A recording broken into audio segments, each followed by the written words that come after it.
अस्सलाम वालेकुम जी। मेरे सुनने वाले मेरे वेखण वाले मेरे मित्रों बेलियो दोस्तों, उम्मीद है भी अल्लाह पाक तुहाडे ते अपनी रहमतां कीतियां होणगियां ते तंदुरुस्तियां अल्लाह पाक ने तुहानूं दित्तियां होणगियां। अच्छा जी, अज तुहाडे नाल खास गल करनी आ।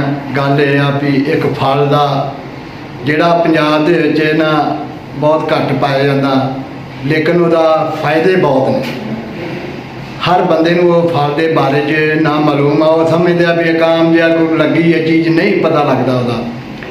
लेकिन वो अल्लाह पाक ने 101 फायदे रखे ने जिहड़े हर बंदे नूं नहीं गा पता। तो फल मैं तुहानूं विखाउणा वा। मेरे दोस्त ने एक बड़ी दूरों जाके जांदियां रास्ते विच मिलिया बूटा, बूटे के उत्तों तोड़ के लिया, विखाया, सर्च की। ਉਹਦੇ ਤੋਂ ਬਾਅਦ ਇਹ ਫਲ ਦੇ ਬਾਰੇ ਦੇ ਵਿੱਚ ਨਾ ਇਨਫੋਰਮੇਸ਼ਨ ਪੂਰੀ ਲੈ ਕੇ ਤੇ ਫਿਰ ਇਹਦੇ ਬਾਰੇ ਤੁਹਾਨੂੰ ਦੱਸਣ ਲੱਗੇ ਆ ਮੇਰੇ ਹੱਥ ਵਿੱਚ ਵਾ, ਠੀਕ ਹੈ। ਇਹ ਫਲ ਲਓ ਜੀ, ਇਹ ਉਹ ਫਲ ਵਾ, ਠੀਕ ਆ। ਮੇਰੇ ਕਈ ਵੇਖਣ ਵਾਲਿਆਂ ਨੂੰ ਕਿਸੇ ਨੂੰ ਪਤਾ ਨਹੀਂ ਹੋਣਾ ਇਹਦੇ ਬਾਰੇ, ਬਹੁਤ ਘੱਟ ਕਿਸੇ ਨੂੰ ਪਤਾ ਹੋਏਗਾ ਇਹਦਾ ਜੀ। ਇਹਨੂੰ ਆਂਦੇ ਆ ਬਿੱਲ ਕੱਥ ਜਾਂ ਬਿੱਲਗਿਰੀ, ठीक है।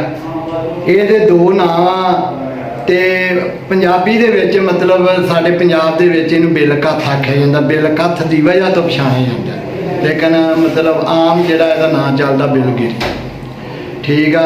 ये अक्तूबर तो नवंबर दे इहदे दरम्यान दे विच इहनूं फल लगदा बूटे नूं। आ जिहड़ा फल मेरे कोल वा, ठीक आ। जाके जदों कणकां पकदियां ने ना अप्रैल के महीने दे विच ये जाके फल जांदा पक के। ये फल दरखत तो थले भी डिग पैंदा वा ते उत्ते भी लगा रह जांदा। इनू तोड़ के ते इनू क्रश किया जांदा, यानी कि इनू फाड़िया जांदा वा। फाड़ के दे विचों गिरी निकलदी आ, वो गिरी नू मिल्क शेप उहदा बनाया जांदा। मिल्क शेप बना के ते पीता जांदा, ठीक आ। तो ये ज़ायके दे विच एडा कोई मिठास वाला नहीं हुंदा, घसमैया या जिन्हों ना कोई बहुता मिठा तो ना बहुता ही कड़वा इदां दा हुंदा। लेकिन ये समझ लो भी हीरा सोना वा। जिन्होंने ये फायदों का पता लग गया, उम्मीद आ भी दरखत लभणगे, लभ के दिल करे तो सारे तोड़ के लिया। जे तुहानूं इहदे इंशाअल्लाह फायदे दसने आ ते तुसीं इस्तेमाल करके वेखिओ, इस्तेमाल करिओ, फिर सानूं दस्सिओ भी किसी ने कोई गल कही थी तो असीं भले पा दी थी। हुण तुहानूं इहदे दो चार ही सिर्फ फायदे दसने हैं, क्योंकि वीडियो लंबी हो जाए तो वेखण वाले हवादार हो जाते हैं।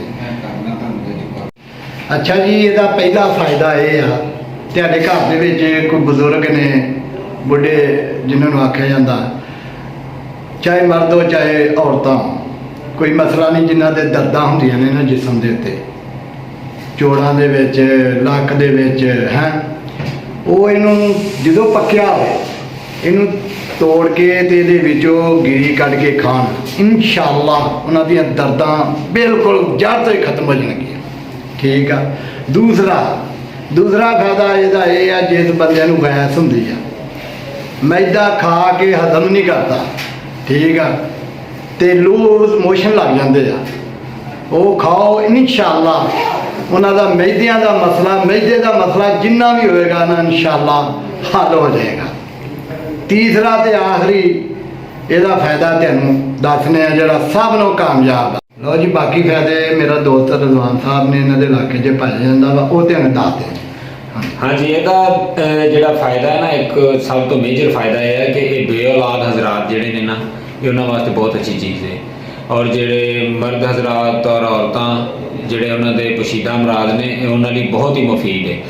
और जिहड़े दोस्त कोले लगे हुए ने ना, उन्हां दा कहना है कि जदों इहदा टाइम हुंदा ना कणक दे मौसम दे विच, जदों कणकां पकदियां ते उदों ये फल लै जांदा दरखत तो, ते उस टाइम ज़्यादातर उन्हां कोल जिहड़े लोग रिक्वेस्ट करके लैण वाले हुंदे ने ना, वो बेऔलाद हजरात ही हुंदे ने। तो अलहमदुलिल्लाह किसी एक नूं फायदा होया है ना, तो हर साल उन्हां कोल रश हुंदा है, तो नहायत जिहड़ा जे कीमती है। और तुहानूं किसी मंडी चो कोई बहुत वड्डी मंडी होएगी जिथों तुहानूं एक दाना मिल जाएगा, 300 to 400 रुपए का एक दाना है। तो यदी जिल्द काफ़ी हार्ड हुंदी है, ਤੇ ਇਹਦਾ ਸ਼ੇਕ ਬਣਾ ਕੇ ਇਸਤੇਮਾਲ ਕੀਤਾ ਜਾਏ ਉਹ ਬਹੁਤ ਅੱਛਾ ਹੈ। ਬਜ਼ੁਰਗਾਂ ਵਾਸਤੇ ਇਹ ਚੀਜ਼ ਬਹੁਤ ਅੱਛੀ ਹੈ। ਹੋਰ ਤੁਸੀਂ ਕੋਈ ਪੁੱਛਣਾ ਚਾਹ ਰਹੇ ਸੀ? ਮੈਂ ਕਿਹਾ ਜੀ ਇਹ ਦੱਸੋ ਵੀ ਇਹਦੇ 'ਚ ਆਪਣਾ ਦੁੱਧ ਪਾ ਕੇ ਖੰਡ ਪਾ ਕੇ ਉੱਦਾਂ ਪੀ ਲਓ ਕਿ ਜਾਂ ਮਤਲਬ ਸਿਰਫ ਇਹਦਾ ਗੁੱਦੇ ਦਾ ਬਣਾ ਕੇ ਪੀਣਾ? ਨਹੀਂ, ਇਹਦੀ ਆ ਜਿਹੜੀ ਉੱਪਰ ਹੈ ਨਾ ਚਮੜੀ ਖੱਲੜੀ ਜਿਹੜੀ ਇਹਦੀ ਹੈਗੀ ਜੀ, ਇਹ ਤਾਂ ਬਹੁਤ ਸਖਤ ਹੁੰਦੀ ਹੈ, ਇਸ ਕੰਮ ਨਹੀਂ ਆਏਗੀ। ਇਹਦੀ ਗਿਰੀ ਵਿੱਚੋਂ ਨਿਕਲੇਗੀ। ਇਸ ਗਿਰੀ ਦਾ ਤੁਸੀਂ ਮਿਲਕ ਸ਼ੇਕ ਬਣਾਉਣਾ ਹੈ ਔਰ ਉਹਦੇ 'ਚ ਚੀਨੀ ਪਾ ਲੈਣਾ, ਕਿਉਂਕਿ ਇਹ ਖਾਣਾ ਬਹੁਤ ਹੀ ਮੁਸ਼ਕਲ ਹੁੰਦਾ, ਇਹਦਾ ਗੁਜ਼ਾਇਕਾ ਹਾਂਜੀ। ਤੇ ਤੁਸੀਂ ਉਹਨੂੰ ਚੀਨੀ ਪਾ ਕੇ ਨਾ ਤੇ ਉਹਦਾ ਮਿਲਕ ਸ਼ੇਕ ਬਣਾ ਕੇ ਪੀਓਗੇ ਤੇ ਪੀਤਾ ਠੀਕ ਜਾਏਗਾ ਇੱਕ, ਔਰ ਤੁਹਾਨੂੰ ਜਿਹੜਾ ਤੁਹਾਡੇ ਵਾਸਤੇ ਮੁਫੀਦ ਬਹੁਤ ਜ਼ਿਆਦਾ ਆਏਗਾ। ਠੀਕ ਹੋ ਤੇ ਇਨਸ਼ਾਅੱਲਾ ਅਗਰ ਕਿਸੇ ਵੀ ਕੋਈ ਭਾਈ ਨੂੰ ਇਹਦੀ ਜ਼ਰੂਰਤ ਪੇਸ਼ ਆਵੇ, ਨਹੀਂ ਭਾਈ ਆਪਣਾ ਨੰਬਰ ਵਿੱਚ ਮੈਂਸ਼ਨ ਕਰ ਦੇਣਗੇ, ਤੁਸੀਂ ਇਹਨਾਂ ਨਾਲ ਰਾਬਤਾ ਕਰ ਲੈਣਾ। ਔਰ ਇਨਸ਼ਾਅੱਲਾ ਅਪ੍ਰੈਲ ਦੇ ਵਿੱਚ ਜਦੋਂ ਕਣਕਾਂ ਦਾ ਮੌਸਮ ਹੋਏਗਾ, ਇਨਸ਼ਾਅੱਲਾ ਜਿਹੜਾ ਕੋਈ ਭਰਾ ਜ਼ਰੂਰਤਮੰਦ ਹੋਏਗਾ ਉਹਨੂੰ ਇਨਸ਼ਾਅੱਲਾ ਇਹ ਦਾਣਾ ਲਾਜ਼ਮੀ ਲੈ ਕੇ ਤੇ ਦੇਵਾਂਗੇ। ਓਕੇ ਜੀ, ਅੱਲਾਹ ਹਾਫਿਜ਼ ਭਾਈ। ਵੀਡੀਓ ਚੰਗੀ ਲੱਗੇ ਤੇ ਲਾਈਕ ਤੇ ਸ਼ੇਅਰ ਕਰੋ, ਚੈਨਲ ਨੂੰ ਸਬਸਕ੍ਰਾਈਬ ਕਰੋ ਤੇ ਵੀਰ ਨੂੰ ਦੁਆਵਾਂ ਯਾਦ ਰੱਖੋ। ਅੱਲਾਹ ਹਾਫਿਜ਼।